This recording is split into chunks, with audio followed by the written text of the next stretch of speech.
계시록 5장 4절 말씀부터 보겠습니다. 요한계시록 5장 4절입니다. 이 책을 펴거나 보거나 하기에 합당한 자가 보이지 않기로 내가 크게 울었더니 장로 중에 하나가 내게 말하되 울지 말라. 유대 지파의 사자 다윗의 뿌리가 이기었으니 이 책과 그 7인을 떼시리라 하더라. 내가 또 보니 보좌와 네 생물과 장로들 사이에 어린 양이 섰는데 일찍 죽임을 당한 것 같더라. 7뿔과 7눈이 있으니 이 눈은 온 땅에 보내심을 입은 하나님의 7영이더라. 어린 양이 나와서 보좌에 앉으신 이 오른손에서 책을 취하시니라. 이 하나님의 손에 있는 이 7인봉된 책을 펴기에 합당한 우리 주 예수 그리스도의 모습입니다. 그 예수님을 오늘 보는 본문에 의하면 유대 지파의 사자 다윗의 뿌리라고 부르고 있습니다. 이 사자라는 표현은 백수의 왕 사자 해서 보는 바와 같이 다른 모든 존재들과 구별되는 탁월하고 뛰어나고 강하고 승리자인 것을 지칭하는 것입니다. 그러니까 다윗의 뿌리이지만 유대 지파 중에 그 지파에 속하는 어느 누구와도 비교할 수 없이 우월하신 분으로서 예수 그리스도를 소개하고 있습니다. 창세기 49장으로 가보시죠. 조금 더 구체적인 설명이 필요한데요. 창세기 49장에는 야곱이 그 12아들들을 불러서 죽기 전에 이제 축복하는 장면입니다. 거기 유다에 관한 축복이 이렇게 나옵니다. 8절 보시면 유다야 너는 네 형제의 찬송이 될지라 네 손이 네 원수의 목을 잡을 것이요 네 아비의 아들들이 네 앞에 절하리로다. 유다는 사자 새끼로다. 내 아들아 너는 움킨 것을 찢고 올라갔도다. 그의 엎드리고 웅크림이 숫사자 같고 암사자 같으니 누가 그를 범할 수 있으랴. 홀이 유다를 떠나지 아니하며 치리자의 지팡이가 그 발 사이에서 떠나지 아니하시기를 실로가 오시기까지 미치리니 그에게 모든 백성이 복종하리로다. 이렇게 되어 있습니다. 여기서 유다는 사자 새끼로다 라고 불려지고 있는데 그것은 다른 아들들 위에 군림할 것을 말하는 것입니다. 이건 굉장히 중요한 표현입니다. 왜냐하면 이때는 물론 유다가 그 12형제 중에 뭐 이렇게 두드러진 자도 아니었고 한동안을 유다 지파는 이스라엘의 12지파 중에서 그렇게 세력이 강하지도 않았습니다. 예를 들자면 모세는 레위 지파 출신이고 여호수아는 에브라임 지파 출신이며 기드온은 므낫세, 삼손은 단 지파, 사무엘은 또다시 레위 지파, 사울은 베냐민 지파에 속했습니다. 그래서 유다 지파가 이름을 내고 그 다음에 우리가 아는 대로 이스라엘 사람들을 유대인이라고 부르지 않습니까? 그렇게 하나의 국가 명칭이 이스라엘에서 유다로 바뀌는, 물론 남북 왕조로 나뉠 때부터 남왕조가 유다라는 이름을 갖습니다만 이제는 다 유태인 하지 누가 이스라엘 사람 이렇게 길어서 그럴까요? 글자가 많아서 하여튼 유태인 하지 이스라엘인 혀가 꼬부라져서도 못하겠어요. 그런 이름을 가지기 시작하는 것은 다윗에부터입니다. 다윗 왕가에서 비로소 사울 왕은 베냐민 지파였고 다윗이 왕이 되면서 왕권이 유다 지파로 옮겨오고 그다음에 유다 지파가 커지고 남북 왕조가 갈라질 때는 남왕조가 유다라는 이름을 가지고 그다음에 이제 이스라엘이 먼저 멸망하고 유다는 그러고도 100년 이상 있다가 망하면서 이스라엘이라는 이름보다 유대인이라는 표현, 유다라는 표현이 더 대표적인 이름이 됐듯이 지금 이 야곱이 임종시에 한 이 예언이 축복이 그대로 사실 이루어졌고 거기서 표현한 유다는 사자 새끼로다 했을 때 그 사자라는 표현은 조금 전에 설명드린 대로 이렇게 백수의 왕의 개념으로서 그 이미지를 차용해 쓴 것입니다.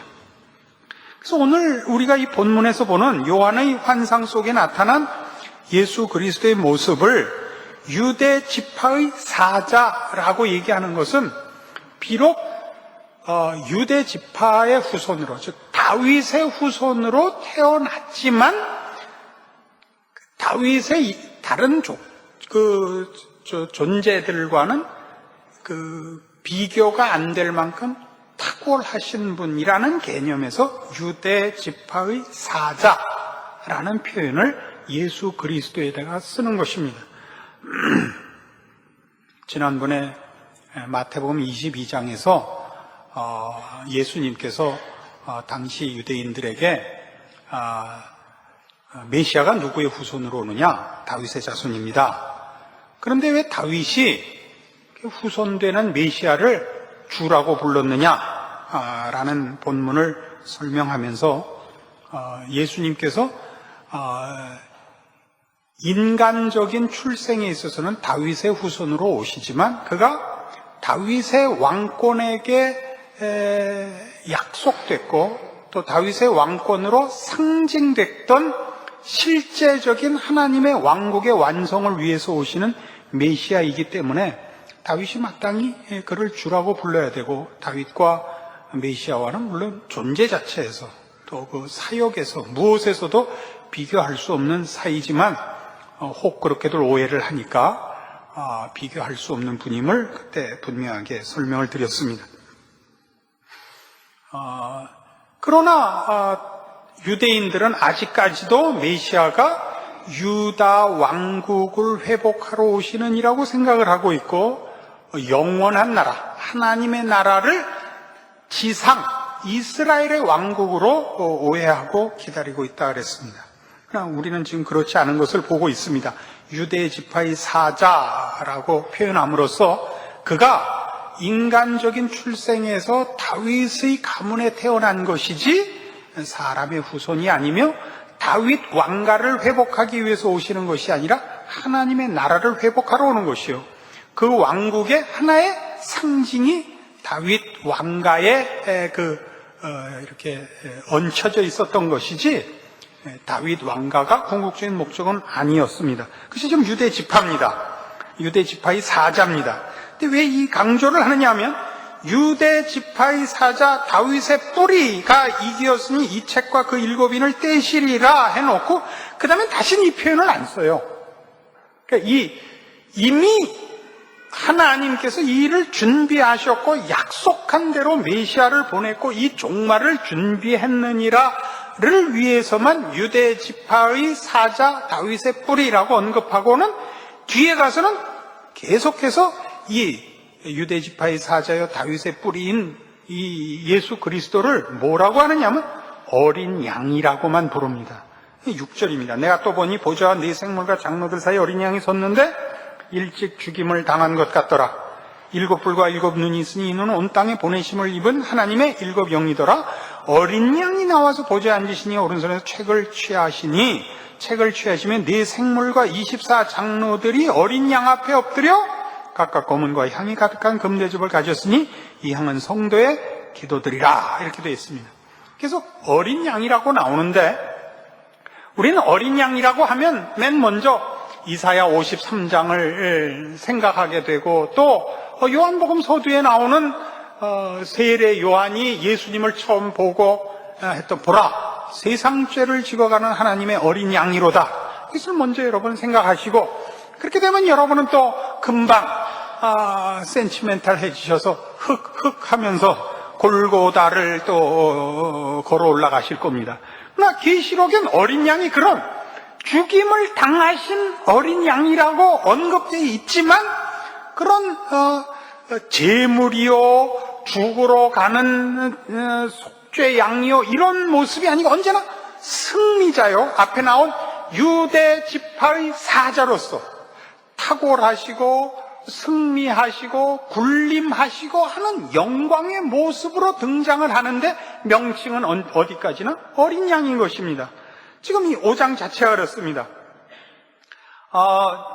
8절 다시 보죠. 책을 취하심에 네 생물과 24장로들이 어린 양 앞에 엎드려 각각 검은과 향이 가득한 금대접을 가졌으니 이 향은 성도들의 기도드리라. 새 노래를 노래하여 가로되 책을 가지시고 그 인봉을 떼기에 합당하시도다. 일찍 죽임을 당하사 각 족속과 방언과 백성과 나라 가운데서 사람들을 피로 사서 하나님께 드리시고 저희로 우리 하나님 앞에서 나라와 제사장을 삼으셨으니 저희가 땅에서 왕노릇 하리로다 하더라.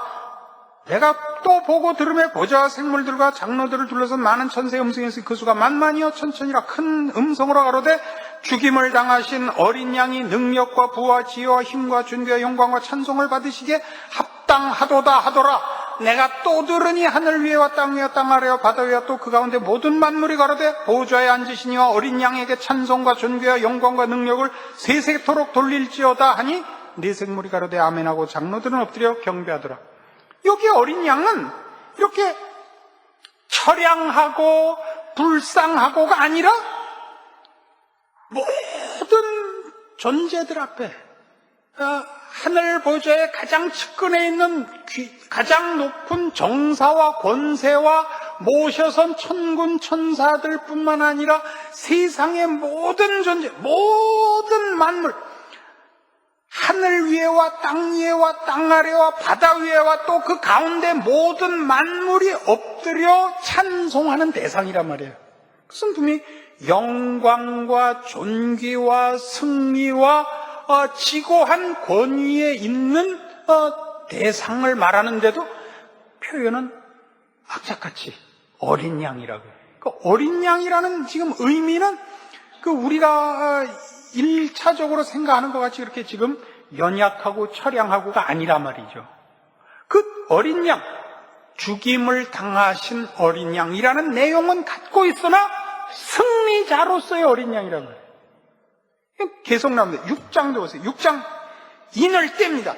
내가 봄에 어린 양이 7인 중에 하나를 떼시는 그때 내가 드린 네 생물 중에 하나가 우레소리같이 말하되 오라. 이제부터 종말의 일들이 벌어지고 온 우주에 대격변이 일어나는 일을 시작하는데, 그 인을 떼는데 누가 와서 그 인을 떼요? 말하자면 누가 그 종을 치며 누가 그 막을 열어요? 어린 양이 와서 종을 치고 그 휘장을 걷는 것입니다. 이 엄청난 일을 어린 양이 이렇게 처량하게 와서,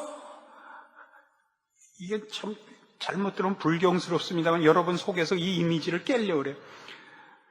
저희 어머니는 피난 오시다가 이게 아니라고요, 지금. 알아들으세요? 그 이상은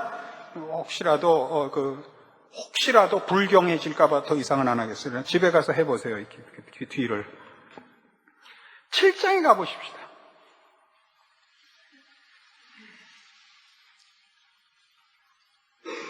7장 9절.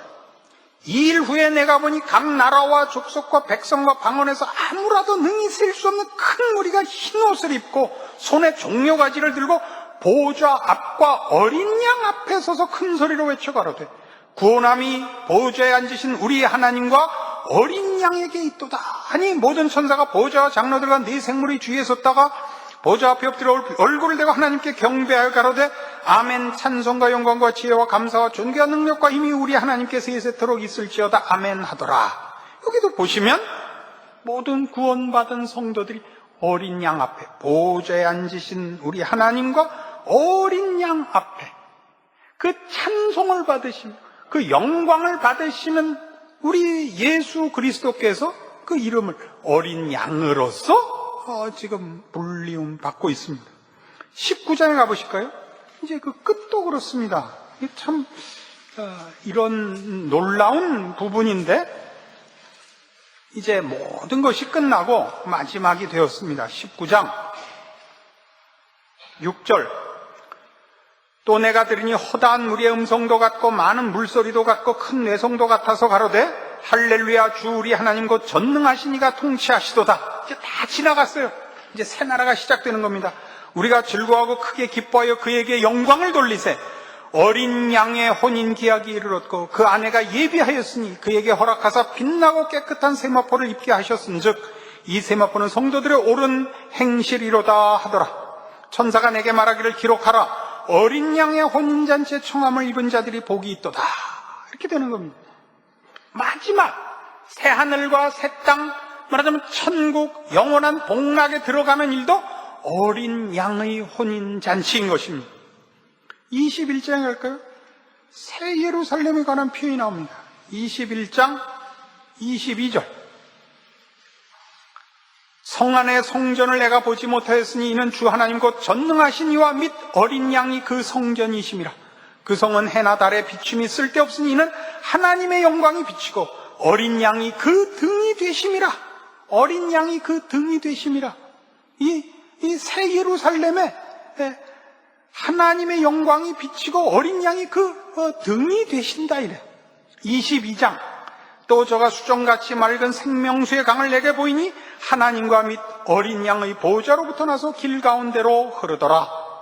하나님과 및 어린 양의 보호자로부터 나서 성부 하나님의 영광과 권세를 어린 양이라는 이름으로 예수 그리스도께서 나누고 있습니다.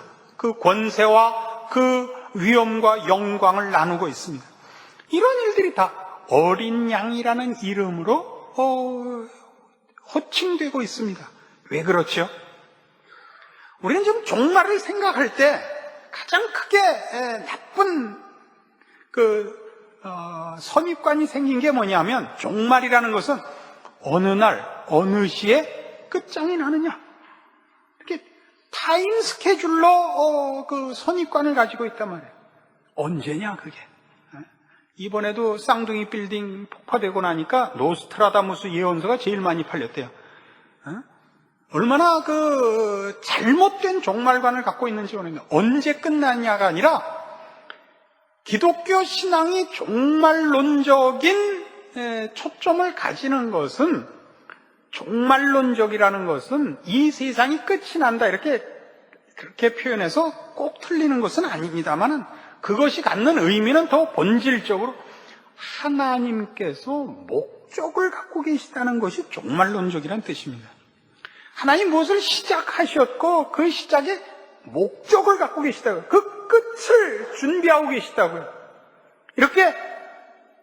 그냥 이렇게 내버려 두고 있지 않고, 우연에 맡기지 않고, 각자에게 맡기지만도 않고, 하나님께서 목적하신 결과를 향하여 일하고 계셔서 그 결과가 완성되는 날이 있다. 이게 종말론의 1차적으로.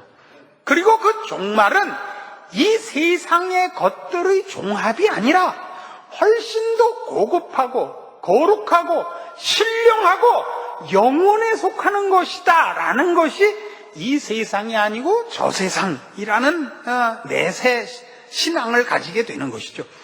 그러니까 무조건 현실 도피적인 개념에서 저 세상이라는 내세관이 아니고, 이 물질과 우리가 세상에서 보는 이런 내용과 가치 정도가 아닌, 이것과 비교할 수 없이 탁월한 것이라는 개념에서 내세적인 거예요. 그래서 종말이라는 것은 하나님이 무엇을 이루려고 하느냐, 여기에 초점을 두셔야죠. 무엇을 이루려고 하느냐. 내가 언제 죽느냐가 아니라 언제 죽든지 그때까지 내가 나의 목적과 가치와 의미가 무엇이냐 이렇게 물어야죠. 몇 살에 죽느냐가 문제가 아니라, 50에 죽느냐 100살에 죽느냐가 문제가 아니라 내 인생이 어떤 가치와 목표를 가지며 그걸 위해 내가 어떻게 하루하루를 살아갈 것이냐 가져야 언제 죽든지 의미가 있는 것이지, 아무 의미도 없고 목표도 없고 내용도 없다면 가지고 평생을 살면 뭐에다 쓸 거냐 말이에요, 그게. 그러니까 지금 그런 의미에서 어린 양인 거예요. 하나님이 가지시는 궁극적인 목표는 어린 양이라는 메시아가 가지시는 이 별명의 사실은 그 핵심이 녹아들어 있단 말이에요. 어린 양. 우리를 죄와 사망에서 꺼내서 하나님의 사람으로 신령하고 거룩하게 만드시려는 것. 이 세상을 그리스도 안에서 통일하사 이 세상에는 어떤 것들도 다 어린 양이라고 불려지는 예수 그리스도로 통일되게 하는 것. 그것은 모든 질서나 가치나 내용이나 원리나 목표나 성격이나 조성된 요소들이 다 하나님께 속하는 의롭고 거룩하고 생명과 진리로 조성된 내용과 가치와 질서와 목표를 가지는 것으로 그 목적을 가지시는 것, 이게 종말이라고요. 그러니까 우리 개인으로 따지면 언제 예수님이 다시 오시고 언제 천국문이 열리느냐가 아니라 훨씬 중요하게 하나님께서 어린 양이라 불리우는 그의 아들 예수 그리스도를 메시아로 보내서 그를 십자가에 죽게 하셨기 때문에 메시아가 어린 양으로 불리는 것이요. 그가 유대 지파의 사자고요. 다윗의 왕가를 회복할 자지만 그 회복은 인간의 왕국의 회복이 아니라 하늘나라 왕국의 완성이요. 그때 하늘나라의 완성이라는 개념은 바로 하나님이 예수 그리스도를 십자가에 매단 이유, 의와 진리의 거룩함으로 내용을 삼는 나라, 의와 진리의 거룩함으로 내용을 삼은 백성으로 만들려는 나라란 말이에요. 그러니까 우리의 종말과는 언제 예수님이 오시느냐, 언제 이런 일이 일어나느냐 보다 하나님이 가지시는 궁극적인 목적, 그가 가지시는 목표, 그가 완성하시고야 말 그 내용에 내가 부합되게 사느냐, 순종하고 있느냐, 오늘이라는 하루를 그 종말을 향하여 하나님의 뜻과 계획과 일하심에 발맞추고 있느냐, 이거죠. 그래서 언제나 예수 그리스도를 주여라고 부르면 그가 어린 양인 것을 기억해야 되고, 그 어린 양을 찬송하고 있느냐라고 물어보셔야 되는 겁니다. 예수를 불러서 돈 달래고 뭐 내가 하고 싶은 거 해달래 갖고는 어린 양이 아니시죠. 그러면 도깨비 방맹이죠. 빌립보서 2장 가보시죠.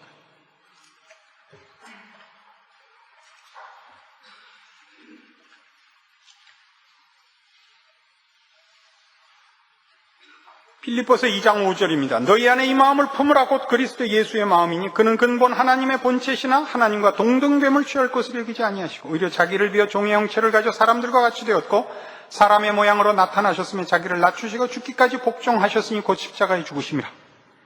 이러므로 하나님이 그를 지극히 높여 모든 이름 위에 뛰어난 이름을 주사 하늘에 있는 자들과 땅에 있는 자들과 땅 아래에 있는 자들로 모든 무릎을 예수의 이름에 꿇게 하시고 모든 입으로 예수 그리스도를 주라 시인하여 하나님 아버지께 영광을 돌리게 하셨느니라. 자, 예수님이 얻은 모든 영광, 어린 양이라는 이름으로 불리우고 있지만 모든 영광을 받는 근거가 뭐냐? 그가 기꺼이 하나님의 뜻을 따라 죽으셨기 때문입니다. 자기를 비워 아버지의 뜻을 위하여 순종하셨기 때문입니다. 죽기까지 복종하신 겁니다. 오직 그의 존재와 그의 반응과 그의 책임과 목표가 다 하나님의 뜻으로 채워진 것입니다. 이것이 예수 그리스도의 마음입니다. 우리는 다 어떻게 살죠? 다 자기 뜻대로 살죠.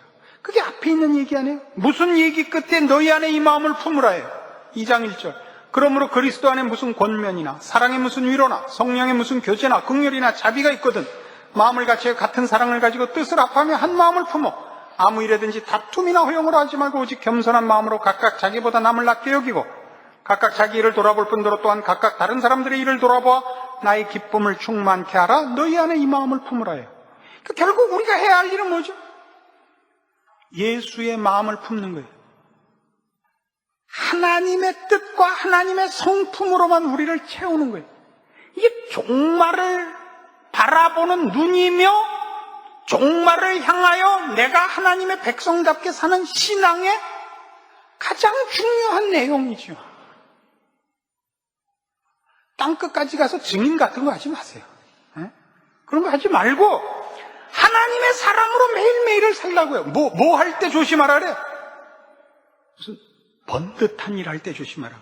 그리스도 안에 무슨 권면이나 사랑의 무슨 위로나 성령의 무슨 교제나 긍휼이나 자비가 있을 때 조심하라. 그런 일들이 아니에요. 저는 가끔 기독교 TV를 가끔 봐요. 근데 볼 때마다 속이 상해요. 선동하는 사람들만 나와요. 선동하는 사람들만 나와요. 요새 왜들 그렇게 노래들을 부르는지 모르겠어요. 그 노래를 부르고 그렇게 넘어가는지 모르겠어요. 성경 한 절 읽고 넘어가요. 땅끝까지 이르러 증인들아. 증인. 아골골짝 빈들. 이 새끼야 정신 차려! 아골골짝 하지 마! 하루하루 이 일을 살아야 돼요. 여러분의 길을 살아야 이렇게 실생활을 놓고 딴 거 하지 좀 말아요. 어? 우리 모두가 시험을 받는다고 이것 때문에. 우린 신앙인이 아닌 것 같아. 따라서 그거 해야 될 것 같아. 잘 생각하세요. 뭐가 종말인가? 종말을 보는 신앙이, 종말 신앙이라는 것이 우리에게 요구하는 게 뭔가를 보라. 오늘을 사는 게, 오늘을 그리스도 예수의 마음을 품고 양보하고 지고 예수님이 십자가를 진 것 같이 하루를 사는 거예요. 하루를 살면 얼마나 승질 나는 게 많은데요. 에이쌍 난 뭐 입이 없는 줄 알아? 누군 벨이 없는 줄 알아? 그런 말 하고 싶은 게 한두 번에. 실제로 그런 말 하는 사람 옆에 또 많잖아. 다 지가 하고 싶은 소리 다 하고 살잖아. 에이쌍 내가 먼저 할걸. 그거 참아야 되는 거예요. 그 시험을 이겨야 되는 거예요. 지고 살아야 돼요. 예수님이 십자가에 매달려 있을 때 뭐라 그랬다고요? 네가 남은 구하면서 왜 너는 죽냐?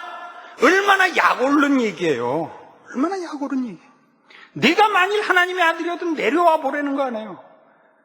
전 늘 시험 받아요. 나 같으면 내려오겠다. 귓쌈을 한 대 올려붙이고 다시 올라가면 될 거 아니에요. 응?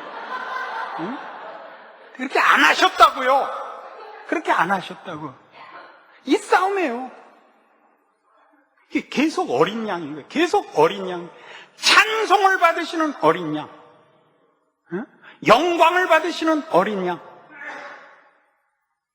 우리의 신랑이신 어린 양인데 그 어린 양의 영광과 그 어린 양의 승리는 모두 다 십자가 위에 세워져 있는 거예요. 우리에게 그걸 요구하는 거예요. 우리는 이 싸움을 해야 돼요. 우리의 신앙은요, 몇몇 개로 이렇게 대표됐으면 좋은데 대표가 아니라 몇몇 개로 국한이 돼버렸어요. 그러니까 전도하고 그다음에 모여서 무슨 큰 소리로 기도하고 뭐 이렇게 몇 가지 형태로만 국한이 됐고 더 많은 시간, 한시도 외면할 수 없는 존재와 현실이라는 지금이라는 순간을 하나님의 사람으로 사는 싸움에서 우리를 제외시켜버렸다고요. 가서 기도하고 가서 성경 보고 가서 전도하고 가서 찬송하는 시간만 신앙이고 나머지는 그냥 세상 사람이 돼버렸다고요. 그렇잖아요. 그 세상에서 여러분을 반대하고 여러분을 시험하고 욕하는 사람들 앞에서 여러분은 어린 양을 주로 섬기는 자로 싸워야 되는 거예요. 매 순간을. 그게 종말론적 신앙이에요. 그걸 하지 않으면 여러분은 어린 양 앞에 경배를 드리고 찬송을 할 수가 없어요.